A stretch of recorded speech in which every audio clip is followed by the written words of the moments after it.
స్తోత్ర మెస్సియా ప్రేమైన బిడ్డలారా, క్రీస్తు నామములో అందరికి సమాధానము కలుగునుగాక. ఆమేన్. నేను మీ అభిషేక్. ఎలా ఉన్నారు? బాగున్నారు? ఉదయం లెగుస్తున్నారా? ప్రార్థన చేసుకుంటున్నారా? వాక్యాన్ని ధ్యానించుకుంటున్నాను. మిమ్మల్ని అడుగుతున్నాను, ఒకవేళ ఇంకా ఎవరన్నా ప్రార్థన చేసుకోకపోతే ఉన్న పాటలు మోకరించి ప్రార్థన చేసుకుని వాక్యాన్ని ధ్యానించుకోవాలని తెలియజేస్తున్నాను నేను బిడ్డలారా. తద్వారా దేవుడు మీతో మాట్లాడి మిమ్మల్ని ఆశీర్వదించి మిమ్మల్ని విశ్వాసంలో ఆత్మీయంలో మరింత బలపరుస్తారని తెలియజేస్తున్నాను నేను బిడ్డలారా.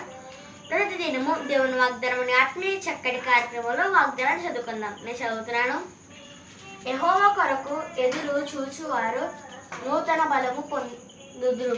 యెషయా గ్రంథము 41:31. గనుక నేను బిడ్డలారా, ఈ వాగ్దానాన్ని బట్టి మనం ఏం తెలుసుకోవాలంటే, ఈ దినం నీవు బలహీనంగా ఉన్నావా? నీవు వ్యాధుల్లో ఉన్నావా? బాధల్లో ఉన్నావా? మరి నీ ప్రభువైన యేసుక్రీస్తు వారు నీకు ఏ వాగ్దానం ఇస్తున్నారంటే, యెహోవా కొరకు ఎదురు చూచువారు నూతన బలము పొందుదురు. మరి గనుక దేవుని బిడ్డలారా, మనము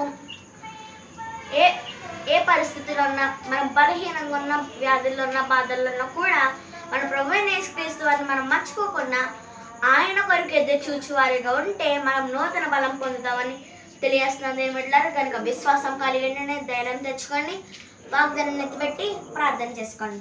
దేవుడి మాటలు తీర్చుగాక. ఆమె ప్రార్థన చేసుకుందాం. స్తోత్ర మెస్సియా ప్రతిదినము దేవుని వాగ్దానం అనే ఈ ఆత్మీయ కార్యక్రమానికి ఇచ్చారు. మీకు వందనాలు. మీరు మాకు ఇస్తున్న వాగ్దానం, యెహోవా కొరకు ఎదురు చూచువారు నూతన బలము పొందుదురు. ఈ వాగ్దానం అందరి జీవితాలను నెరవేర్చండి. ఎవరైనా రోగులు ఉంటే వారందరినీ స్వస్థపరచండి. ఇది వారైతే పుట్టినరోజు పిల్లలు జరిపించుకుంటారు వారందరినీ ఆశీర్వదించండి. అనేక మంది పుట్టినరోజు పిల్లలు జరిపించుకోవాలి సహాయించండి.